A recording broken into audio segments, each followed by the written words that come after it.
Hi, everyone. It's Dr. Z, and welcome to another episode of Next Up Narcissism. Today, I am speaking with somebody who I admire greatly, who I think is honestly probably one of the bravest individuals I have ever had the pleasure of speaking with, and that is Sasha Joseph Neulinger. For those of you who don't know who Sasha Joseph Neulinger is, he is the founder and president of Voice for the Kids and co-founder and head of production at Step One Films.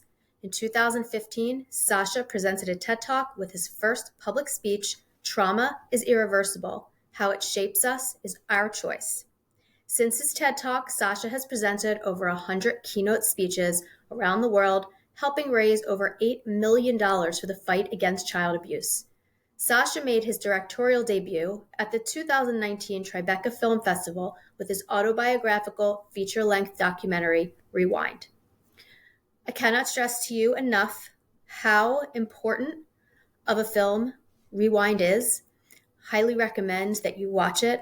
I really can't put into words how compelling and important his work is. Rewind had its U.S. television premiere on May 11th, 2020 as a part of PBS's Independent Lens lineup and has since been streaming for audiences internationally. Rewind was nominated for a 2020 Critics' Choice Award for Best First Feature Documentary and received 3 Emmy nominations in 2021, including Outstanding Social Issue Documentary, Outstanding Direction, and Outstanding Editing. This episode is an important episode. Trigger warning in advance, we are going to be talking a lot about abuse, intergenerational trauma, sexual abuse within families. It is a very heavy topic, but it's a heavy topic that ends with a lot of hope. And I think you'll really enjoy it.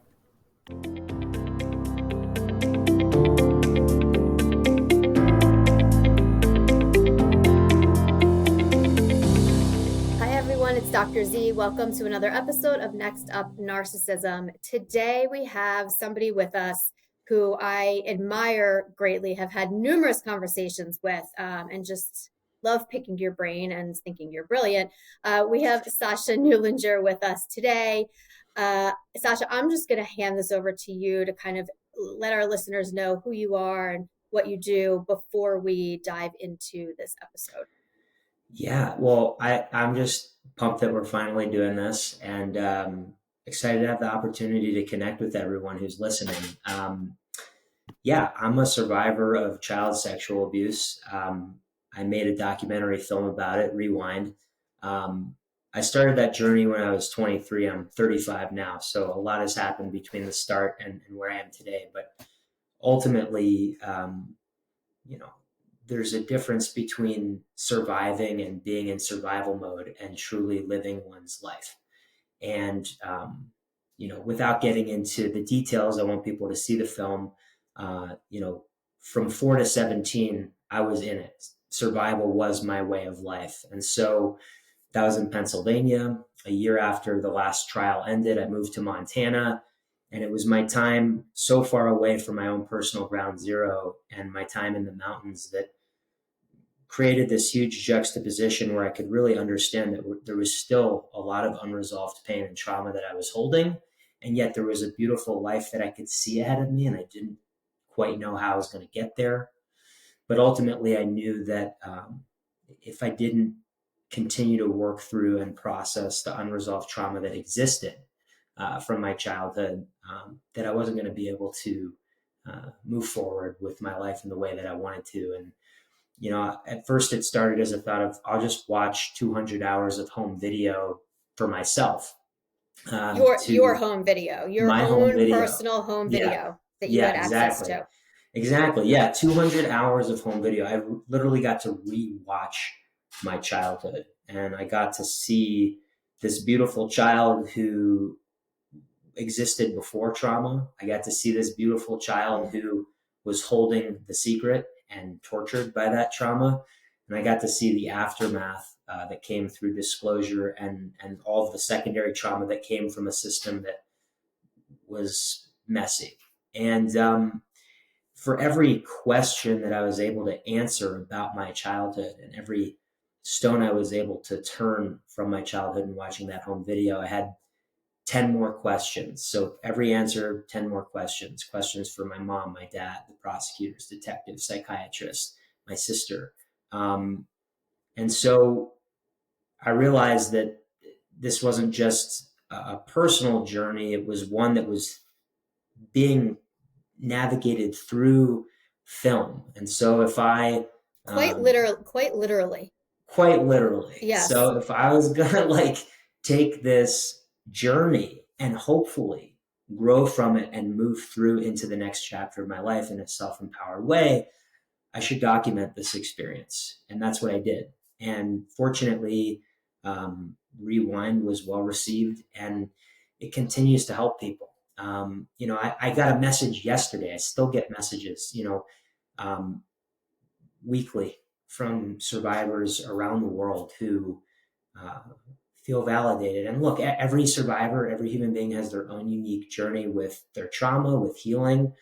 But I think that authenticity is a great unifier where you can be authentic to your own unique experience without in any way um, offending another person's unique experience. that's right. That's right. You know, when you were saying this, it dawned on me. So for those of you listening who haven't seen it, I highly recommend you watch it. It's called Rewind.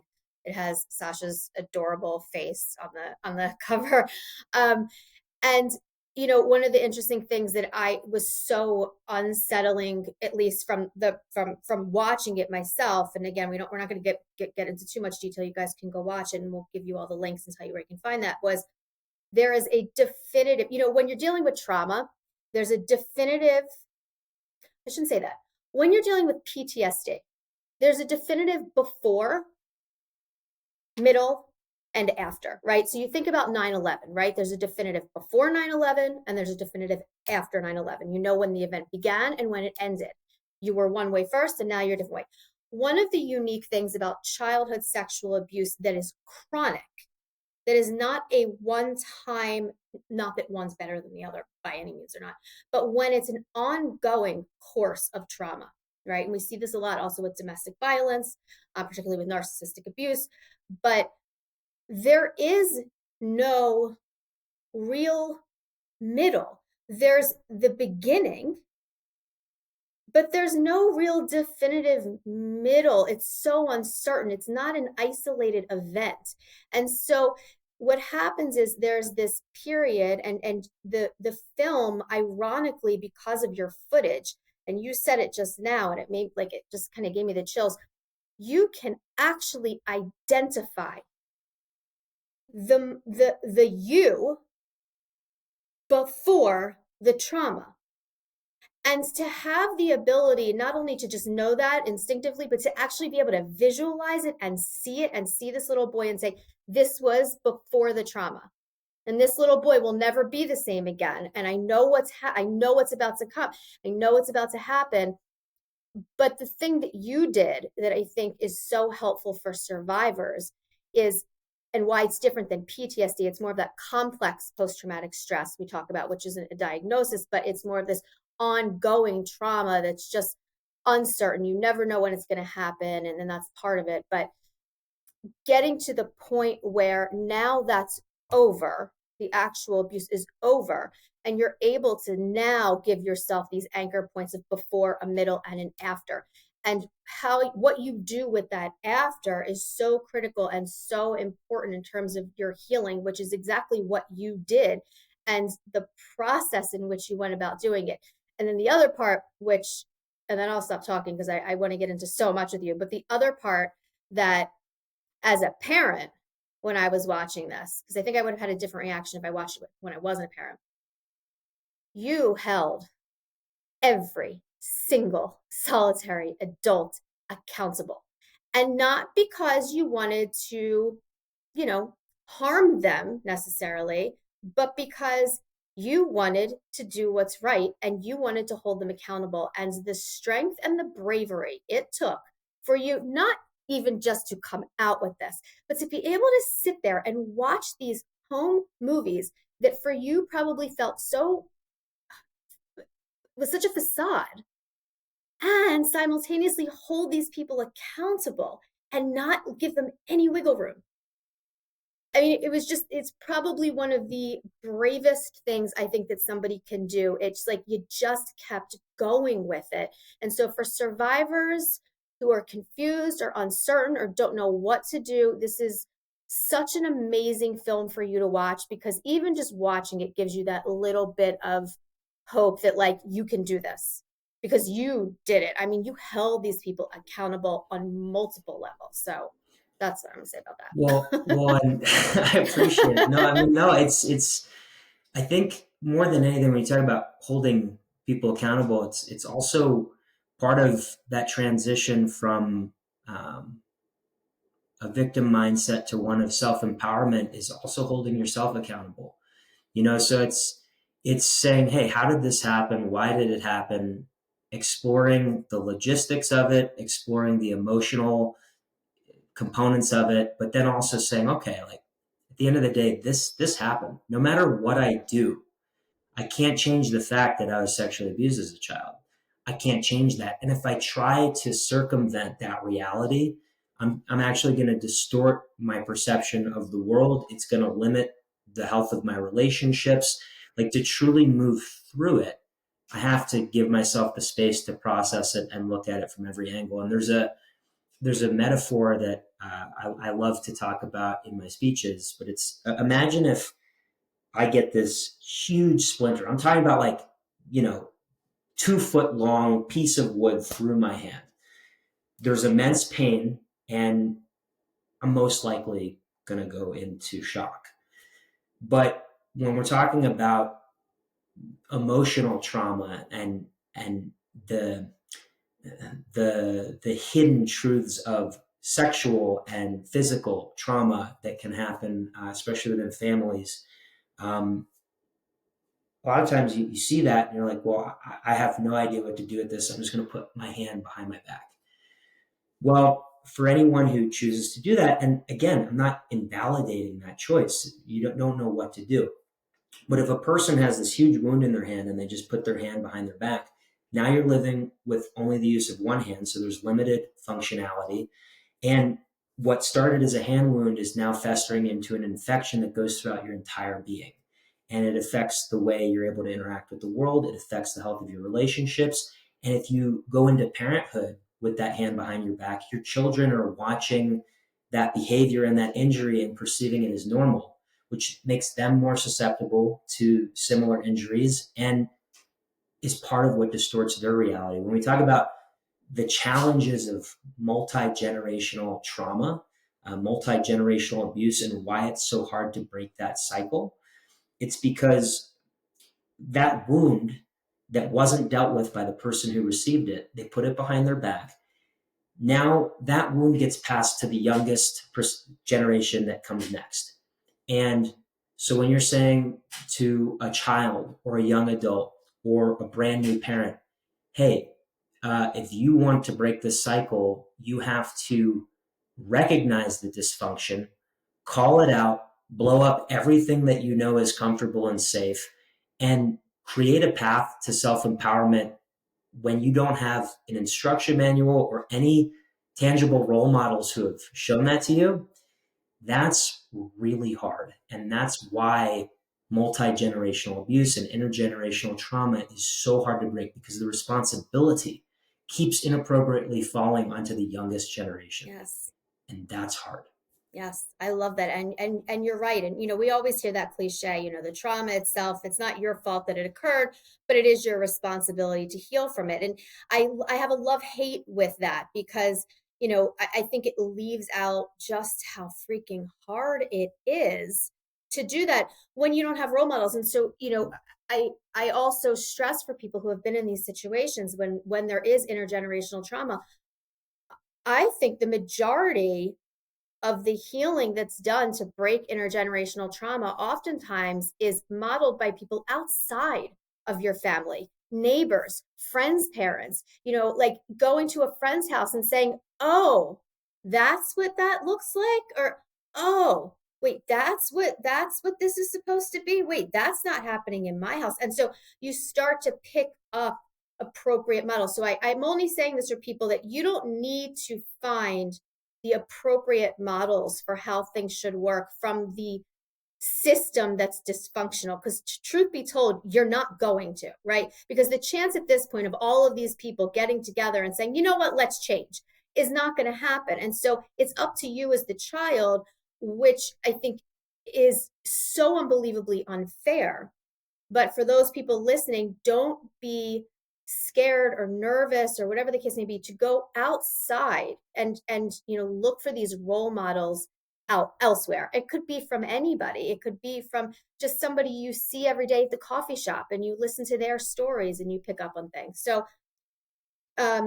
leading into intergenerational trauma and your experience and what you've dealt with, um, and growing up and hearing on my end, hearing stories from family members having been in the Holocaust, and I kind of get it from that end, and listening to those stories and seeing how that anxiety is passed down even genetically, which is a whole other issue. No one really talks about intergenerational trauma being passed down genetically. But can you talk about it from an abuse standpoint, from a sexual abuse standpoint, the intergenerational trauma, and what it is and how it shows up in families across different generations? Yeah, I mean, I think that, when we talk about sexual abuse, physical abuse, but I'll talk to sexual abuse. Um, Something is being done to you against your will, and the subtext of that is you don't matter. Your wants don't matter, your needs don't matter, your body doesn't matter, and your safety doesn't matter. And so, if that is the context that you move through what life with from a very young age, that affects your confidence, that affects your ability to self-love, self-regulate emotion, to set healthy boundaries, you name it. So there's the acute moments of actual sexual abuse, but there's uh, the way that permeates into distorting perceptions of reality and of oneself throughout life is huge. And so, if Actually, I'm going that's to stop under, you there. yeah, I want you to highlight that again. That, and what Sasha's saying is, it's not just the actual act of the abuse itself, which is horrific, but it's the anticipatory anxiety of, is it going to happen again? Can I magically come up with some strategy so it won't happen again? Sleep with my clothes on, or put my chair against the door a certain way, or not be home at a certain time. So you start living your life in this almost like delusional world where you think you have control over things when you have zero control. And so it's not just the actual abuse, it's all of that. Then it's the avoidance of things, and then it's the guilt and the shame. So it's more than just the event itself, which I'm not minimizing, but I really want people to understand that's why it's so much bigger than the abusive act itself. and that's the thing is, you're asking, like, well, how does it show itself within the family structure? As a kid growing up in that family dynamic, it's just the role models lack healthy boundaries, lack intentionality and self empowerment, um, have significant blind spots that put you at risk. So as a kid, you need to be thinking about how to protect yourself. You need to think about how to be the adult. And so, that's the thing is, like, when we talk about multi-generational abuse or intergenerational trauma, and we talked about how the weight of that falls onto the shoulders of the youngest generation, are they going to be the ones to change this for themselves? And I think that's the big piece here is, when you're talking about, you can look at someone at a coffee shop or a friend, or go to a friend's house and see how their family interacts, and you can get a different perspective. I think for me, and my journey, it was like, look, I got to ask the questions. Do I feel anxious more than I feel calm? Do my relationships bring me more joy, or do they bring me more strife and anxiety? Were you Um, talking about your relationships with your family members you're referring to, or in just general, because anybody? it starts in the family, but if Yeah. that's where you're growing from, you're taking that with you into the world, you know. And so where we talk about empowerment, and I hear your stance too on the love-hate relationship of it's your responsibility to heal. I think sometimes people get triggered by that because it there's this fear that there isn't empathy in the statement. Yes, yes, There's that's it. right. That's it. Yes, It's yes, not. I'm not here to invalidate yes. the struggle and the pain and the fear and the mountain that has to be climbed. And I'm not here to judge anyone who is sitting at the base of that mountain not knowing how to climb it.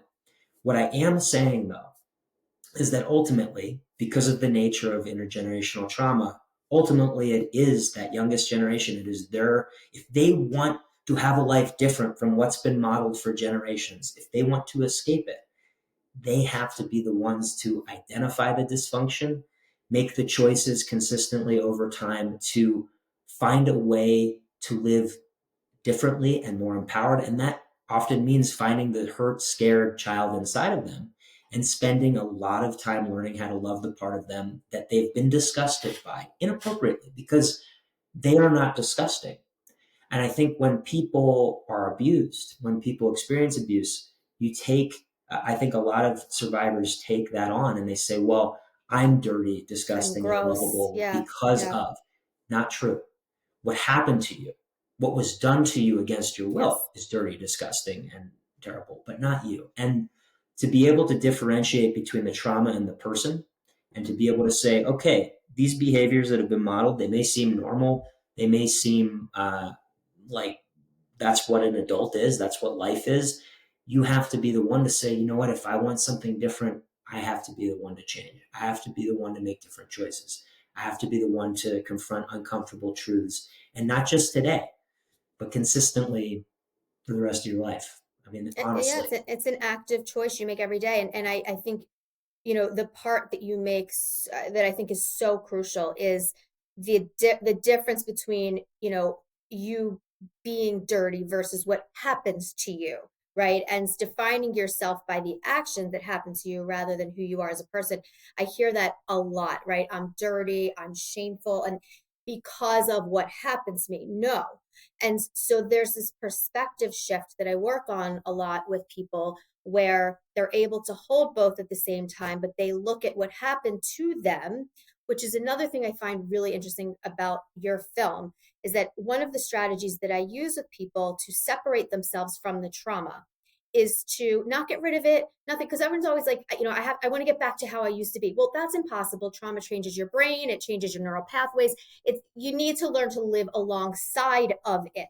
And so one of the strategies is, and I can't take credit for this, but I love Stephen Hayes and his acceptance and commitment work. And so I will have people almost put the words they tell themselves, the ugly thoughts, the bad thoughts, on the screen and watch it as if they're movie credits. So you're not getting rid of it. It's right there to see, but you're an active observer rather than a participant. And so it takes that struggle to have to get rid of it, but instead allows you to sit next to it and with it. And it's there anytime you want. And if you're stressed, guess what? You're probably going to jump in. But when that pause, the powers in the pause, when you take that pause and take a step back. So nothing I'm saying says, don't think about it, get rid of it, or let's change your thought about this and this. No, what happened to you was crappy, horrible, shitty, all of those things. I'm not even going to begin to tell you to try to change your thinking on it. But what I will do is get you to sit with it differently and have that perspective shift, which your film, ironically, does exactly that, because it's taking your trauma and it's putting it on a screen, objective and separate from you, so you can look at it rather than being all entangled up with it. It gives you that space. And I think that is so important for survivors of abuse of any kind. Well, and I love what you just said too about, hey, I just want to be the way I was before. Like people are trying to get there and that's unattainable. And if we go back to the analogy about the wood through your hand, if instead of putting it behind your back, you say, okay, I have an issue that needs to be dealt with. Uh, First, I'm going to take this thing out. It's going to bleed. When I disinfect it, it's going to sting. We got to reconnect the tendons. I got to do PT. And no matter what you do, that scar is always going to be there. You're always going to remember that trauma when you look at it. But I honestly think that accepting that reality is an essential part of being able to move forward, because then you're like, okay, well, yeah, this scar reminds me of that trauma, but you know what else it reminds me of? It reminds me of all the work I did to take care of myself and love myself and put energy into healing. And even though I have slightly limited mobility in this hand and there's this scar, look what I can do with it. But when the injury happened, I couldn't do anything with it. Look what I'm doing. And that can be a stepping stone for empowerment and choices that you're going to make moving forward beyond this traumatic experience. And that's the thing, is like, the trauma is always going to be a significant component of who you are. But to say, okay, it's a part of my story, but it doesn't define the trajectory of my life. And that's an important distinction. That's huge. And it also takes the heaviness off of people of thinking that the only way forward is to get rid of something bad. And it's impossible, you know. And even as a, forget me being a psychologist, even as just a human being who've, you know, gone through my own stuff too growing up, to constantly try to live and forget about or get rid of it or hope things had been different, you deprive yourself of this whole life that you can have. And there's this it's almost, we could call it like a learned helplessness almost, or this realization that, like, okay, what I'm doing is not working anymore, and I have two choices. I can continue to do this and have it not work, or I can do something different. And you get to this point where it's like you have to make that choice, and it's a really low point, but not low in the way you think. It's kind of low in terms of you finally realize that what you're doing is not working. And that's hard, and it's unfair. And I think that's where a lot of that comes. It's unfair. Why do I have to do this? It is unfair. The cards you were dealt suck, right? And I have said this to people so many times. Some of the cards I have been dealt suck, and you're always going to have those shitty cards. Whether you move forward with it or you stay stuck with it, you're always going to have those cards. It's, what do you want to do with them? What do you want to do with them? And yeah, I mean, it's true. And it's like, I hear the unfair part. It's unfair, it's wrong.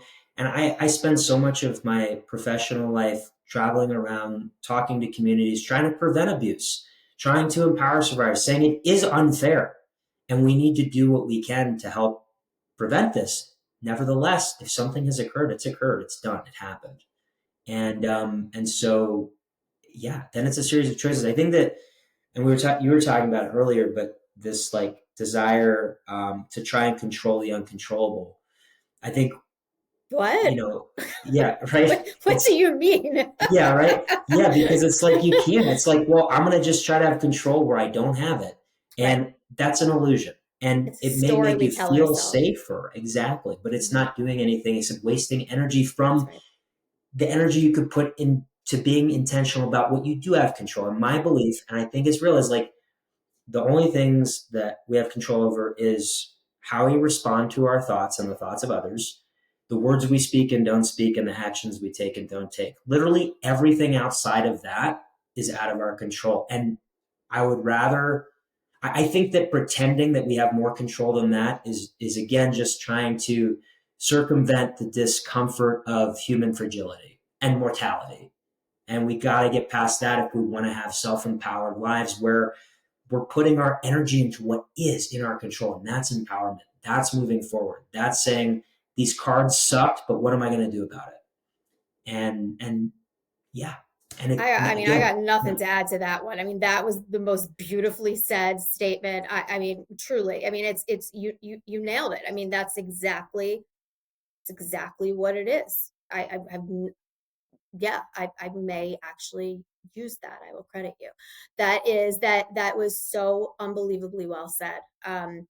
Yeah, I mean, and you know, so I want to get into cycle breaking. One of the things that it just made me realize, as I say this a lot to my patients, I say this to my friends, I say it to myself. You know, I'll be worrying about something, and it's something that I have no control over. But for some reason, we think that if we just worry about every possible scenario or outcome, that somehow it's going to make us feel better. Because if we can think about all things, we somehow have this magical way of affecting the outcome. And so what I'll have people do is, all right, we'll sit and worry about it. I'll give you 10 minutes, you sit and worry about it, do your thing. And then what they come to realize in the moment is that they actually haven't done anything. They haven't solved anything. All they've done is sit on their couch for 10 minutes and literally have done nothing in the world except in their head. But reality is they haven't done anything. And so they've wasted 10 minutes thinking they're in control, but they're not. To your point, where that 10 minutes, which is now probably made you exhausted emotionally and physically, you could have put that towards something that you enjoy, something that you want to learn, something that you want to do that's peaceful for yourself. You're depriving your own self of your own life every time you try to control things that are uncontrollable. And so, again, you have that choice. You can try to control the uncontrollable and it won't work. Maybe by luck, one or two things will. Or you can use that energy and put it towards something else and live your life the best that you can. And that is, at least for narcissistic abuse survivors, everyone says, how can I get revenge? And it's not about revenge. But if you really want to get revenge, what I tell them to do is you live the best damn life that you can and conserve all that energy that you waste worrying on things and put it towards things you value. Live a value-driven life. Well, and you hit it on the head because like if all the unknowns exist as worry within your head, it's within you. So the perception is if it's within you, it's within your control. But it's just literally a quiet monologue in your head that has no bearing on reality. And I lived with that for decades, trying to Yeah, control, yeah. I We still understand it. do. We still do Yeah. it. Yeah, we still Well, do it. yeah. Yeah. Well, and now the difference is awareness of triggers. And it's like, oh, I see what I'm doing. I know why I'm doing that. Yes. It doesn't help me. Let's move off Let's move this on. precipice, but it's but yeah, it is scary to think and to accept that we actually only have control of how we respond to our thoughts, the actions we take, we don't take, and the words we speak or don't speak. Like that. That's it. I mean, And I could have a whole philosophical discussion for you for hours on this. I This is know, this stuff I Google at night that my right? listeners probably would no longer follow me if they saw my Google searches, my existential midnight crisis. But it's like I think, but okay, but like I Are we appreciate that you even did. here? But here's the thing, like, and not to take it all the way into existentialism, but the reality is, like, we are mortal beings. We are going to die, all of us. Nothing we do is going to change the fact that one day we die. And you could be the healthiest eater, work out a ton, get a ton of sleep, and still drop dead from a heart attack. Like, there are a lot of things we can do for our own health, mentally, physically, emotionally, and still our mortality is out of our control. So like if you put that one down and you're just like, okay, well, I'll do everything I can to the best of my ability to be as self-loving and healthy as possible, and still I might die tomorrow. So with that knowledge, what am I going to do to be intentional about living my life today? And not and I think that that has really helped me enter this beautiful chapter of my life as a husband, as a father, um, as a human being, and just saying like, look, I'm grateful. I'm grateful to be here. I'm grateful that I have love in my life, that I feel love for myself and can share it with people that matter to me. But it didn't happen. This beautiful existence that I'm experiencing right now didn't happen in a vacuum, and it didn't happen by chance. It happened again. There's an equation actually that I came up with in writing my new speech and that I have been living by for a long time. But it's that intention plus effort times consistency equals manifestation. Like it can't, if you have intention without effort, we're not getting there. If you have intention and effort, but you're not consistent, we're not getting there. Intention plus effort times consistency equals manifestation. And I believe that. And it doesn't, and there's, I forget where I heard it. It was another podcast. It's a CrossFit podcast because my wife is a CrossFit athlete, um, but it was like choose your hard. And I know that's, we've been Yes. hearing that, Yeah. but like choose your hard. It's hard to confront multi-generational trauma. It's hard to set boundaries that may set you apart from people you've known most of your life. Yeah. But it's also hard to have your boundaries consistently disrespected. It's hard to live a life where you're making choices that are not self-loving and thus cause you more harm. So like choose your Choose. heart, you know, I'm going to share my Google search with you. do it. I go deep. um, so on that, I want to continue on that. One of the things that we talk about cycle breakers and kind of choose your heart, and that's why maybe somebody becomes a cycle breaker sooner than someone else, and there's no time frame for being a cycle breaker. But my question to you is, and in particularly with what you dealt with, how is this? Because one of the at least from my patients that I work with, one of the hardest things for them breaking cycles, whether it's narcissistic abuse, sexual abuse, whatever, is the one fear of being the only one, being isolated even more. But now it's almost like the isolation's for real because it's out there. The shame and the guilt and all of that comes with being a cycle breaker. So can you talk a little bit about how being a cycle breaker is viewed in the family across generations, but also kind of how you can work with that to not have it stop you from being a cycle breaker if that's something that you want to do? Because I would imagine it's a hell of a lot of shame and guilt and fear also, because there's a lot of don't tell anyone, no one will believe you. There's a lot of threats. I mean, it's a really tough situation. Well, and it's inevitably it is then just yet another tension point in trying to break a cycle is oftentimes people who are trying to break intergenerational trauma cycles, not all the time, but oftentimes are in enmeshment patterns with their family, loose boundaries. So like the idea of being alone when you're already uncomfortable being alone is, I mean, that can be the thing that stops someone from taking a first step. Um, in regards to how families respond to a cycle breaker, every family is different, every trauma circumstance is different, but there are two like primary responses that I'm aware of. Again, it's nuanced, so there could be way more, but the two main ones, like one is, if the whole family has been burying the trauma and that's the social norm, and someone says, I'm not burying this trauma, I'm dealing with it. The shame and the guilt that actually exists in all the family members, but that they've been avoiding and have put into the realm of subconscious, starts being brought into the realm of conscious. So their self loathing and judgment and fear and all of it gets projected onto the cycle breaker. They demonize the cycle breaker for being the crazy one.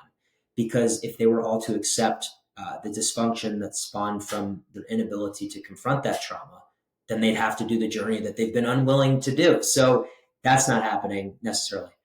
The other thing, the other response sometimes is that the family's like, wow, this person's brave enough to confront this. I want what they're having, but I don't want to do the work. I want to ride the coattails of that cape. A couple issues with that. One is it puts now a savior projection onto the person who is trying to break the cycle, which adds pressure, tension, stress, and inappropriate expectations where it's not their responsibility. But also then too, if the cycle breaker is able to still trudge through that and do all the work that they need to do for themselves over a long period of time, the gap in social compatibility between the cycle breaker and their family is going to grow because the family is riding coattails, but they're not doing the work. And Oh, so interesting. eventually you get to a point where I we're like not that. speaking Yeah. the same language anymore. I love you, Right. but we're not speaking the same language. Right. And Right. that's again then where the resentment could pop up from the Because family. it can look like both people or both everyone involved is healing, but really they're not actually doing the work. So the person doing the work is healing. There's only so long that you can ride those coattails for, and then the resentment sets in. They're Which is getting their why high off of yeah, watching someone do what they wish they could do, yeah, but then they're not doing interesting. it. Yep. And when I started Rewind at 23, again I'm 35 now, but when I started it, uh, my goal and my hope was one that I now understand is like inappropriate and unrealistic, which is like, if I do the work, then my family will do the work. And then we can all ride into the sunset together and we'll all be this like healed family and blah, blah, blah, blah, blah.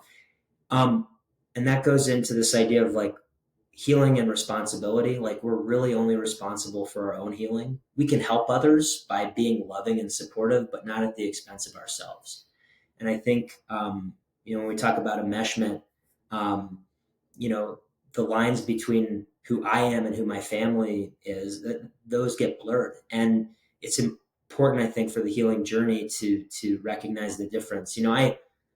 I love my mom. I love my dad. I love my sister. I love them deeply. Um, you know, we have unique and different relationships, and those gaps presented themselves as time went on. As it pertains to my mom and my sister, they're doing the work, and we're having really important conversations that have been hard, but they're actually enabling us to move into a new, healthier dynamic where it is a relationship with respected boundaries and an interest in growth. My dad, I love him deeply, and I see all the beauty that exists in him, but I can't be in a relationship with a person who doesn't respect or validate my boundaries, or who invalidates my boundaries, or who is so unwilling to look at themselves that they have blind spots to my validity as an autonomous human being. And it doesn't mean that there isn't love or empathy or understanding of why. It just means that I've got to take care of myself. I was just going to say, it means that you have to put yourself first, and that's a part of healing, and healing's messy, and healing isn't going to benefit the people who aren't willing to do the work. And so, I think that it's such a, again, for people listening, to be able to take a stand, especially with a family member, and acknowledge that they're not respecting your boundaries, and yet take that and still move forward is not easy. A lot of times I'll have, you know, people say, well, it's your mother, but it's your father. It's, well, you only have one sister, you only have one brother. And yeah, that is true. I understand that. And at the same time, that really doesn't mean much if that person is causing you harm. And I want people listening to understand, who maybe can't fathom, well, it's your mom, it's your dad. For a child, okay, even for an adult child, to take the step of either cutting out a family member or putting up very strict boundaries, that is not a decision that is made lightly. It is an agonizing decision, and it is not a decision made overnight. So when I hear people say, but it's your mother, they love you, or but it's your father, but it's your grandmother, that's fine. And understand that for a child, because the child, I don't care if you're a 90-year-old child or a 9-year-old child, you never ask for that. And so to be able to have to make that decision is an agonizing one. And so I say this for people that hear that comment, especially around the holiday times coming up, and that it's not a decision that you're just like, yep, you know what, today I don't think I'm gonna talk to my mom anymore. It doesn't work like that. It's agonizing. And it's also a decision that they replay every day in their head, over Oh, and over and over again. it is painful. Like, my dad and I have been estranged for 2 years. He hasn't met my son. I love It's my dad. horrible. I It's love him. horrible. I Yeah. love him, but I also like, I'm saying, hey, meet me in this space where boundaries are respected and where we can talk about what's real. If he doesn't believe that what I have to say is real, or that I'm delusional, like, that's his right, and that's okay. But then I have to make the decision about, hey, so the door is open, but within the parameters of the boundaries that I perceive to be healthy and respecting. And yeah, it is sad. It is a loss. But you know what? My parents didn't know how to set those boundaries when I was a kid. And as a result, I suffered. And if I want to be a cycle breaker, I have to hold space for this sad, painful truth that right now, I'm not saying forever, but right now, a relationship there isn't possible. But I'd rather feel that pain and see it for what it is than put it into the subconscious and make it my son's problem, or make it my wife's problem, or make it my problem when I'm trying truthfully to move forward with my life in a healthy, loving, self-empowered way. So it's hard, but it's also, again, choose your heart. What do you want Yeah. in life? And I what I mean, want is something different. and also just, I mean, before we'll end, I want to ask you a couple more questions before we answer this, but just from what you're saying, just the thought of, as a parent, knowing all this, having all this information, and still actively choosing not to change. And again, I'm not belittling or saying anything negative to anyone who is in and stuck in these. It is brutal. It is difficult to get out of. I'm just saying that the alternative is just so unbelievably, like, I can't fathom it. And again, it's not it.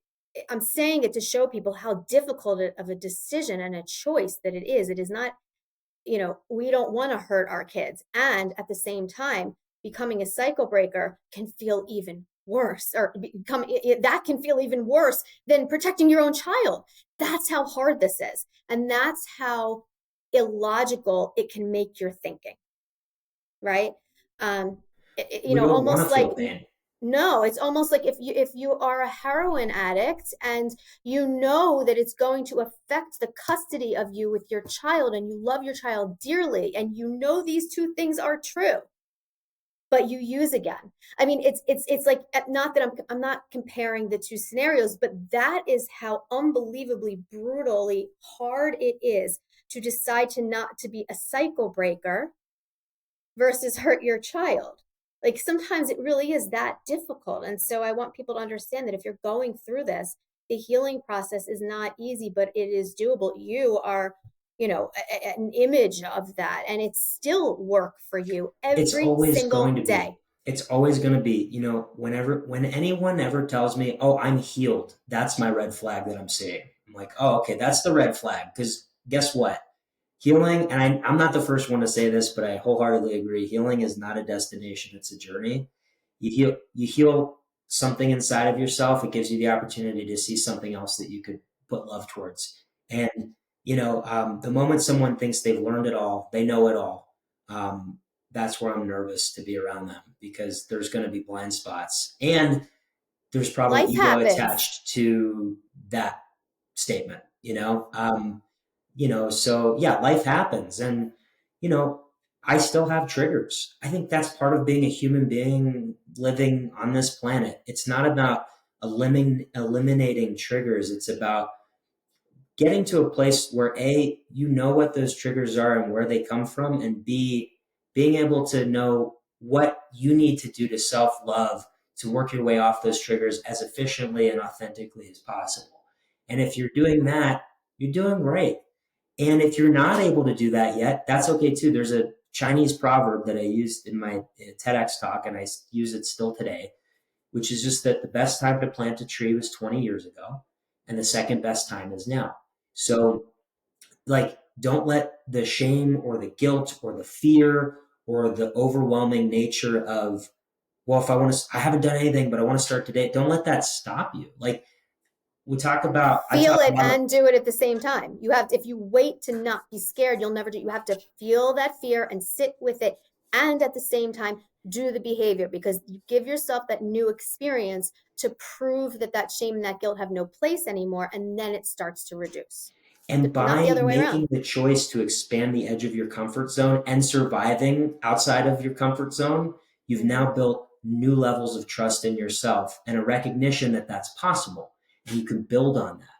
Yep, When people say, like, oh, there's this huge mountain I have to climb, it's overwhelming, and they stop there. It's like, you don't need to know what every single of the 10,000 steps are going to take to get to the top of that mountain. You just need to know that you're going to take the first step. And if you take the first step, chances are the second step is going to be way more visible to you than step that's right. 7,322.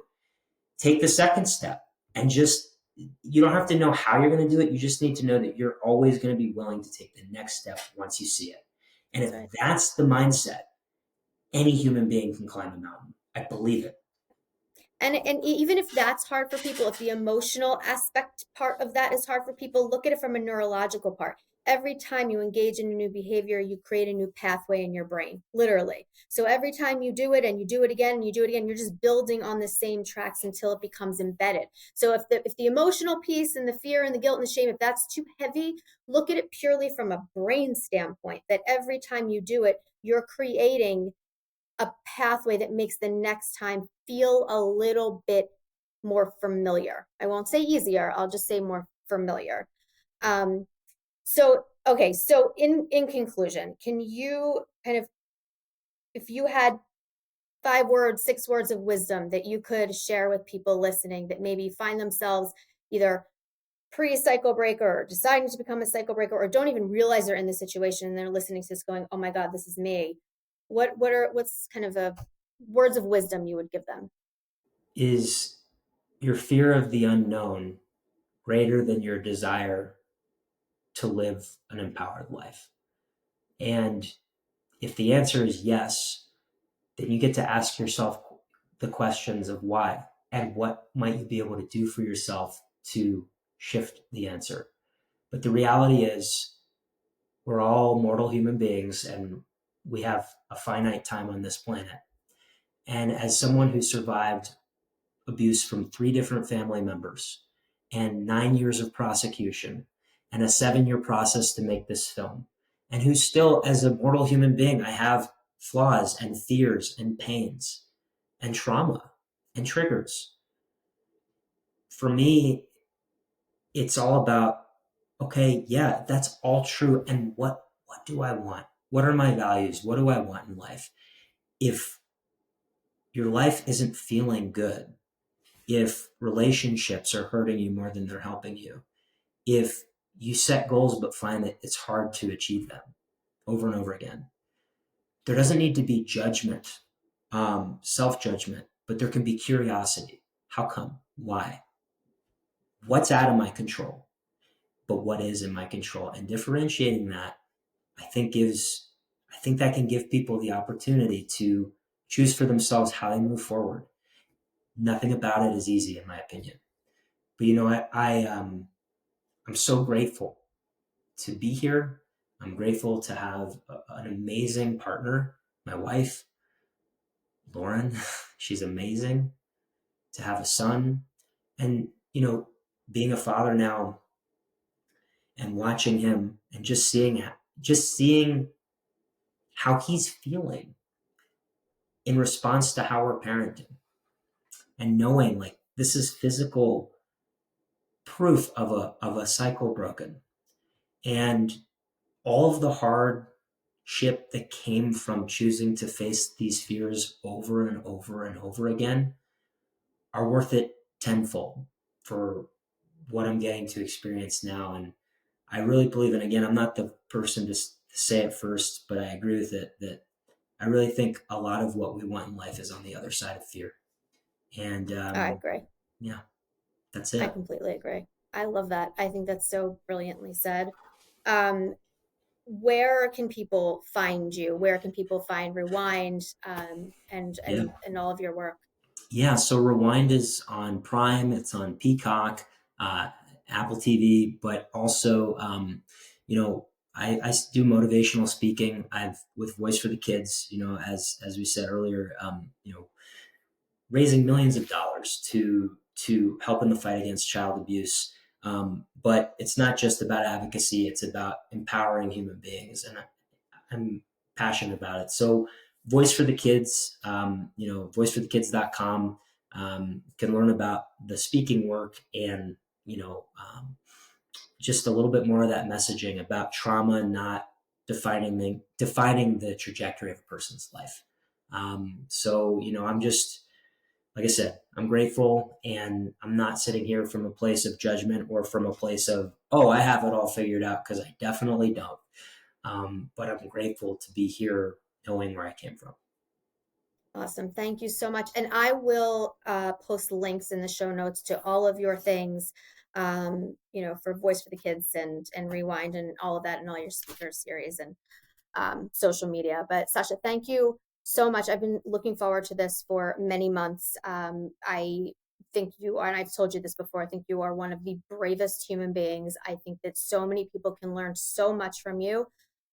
You are an absolute inspiration, and I'm just really, truly honored that you took the time to sit and have this conversation. So thank you. Hopefully we will be able to do this again soon. And yeah, have an amazing holiday with your family.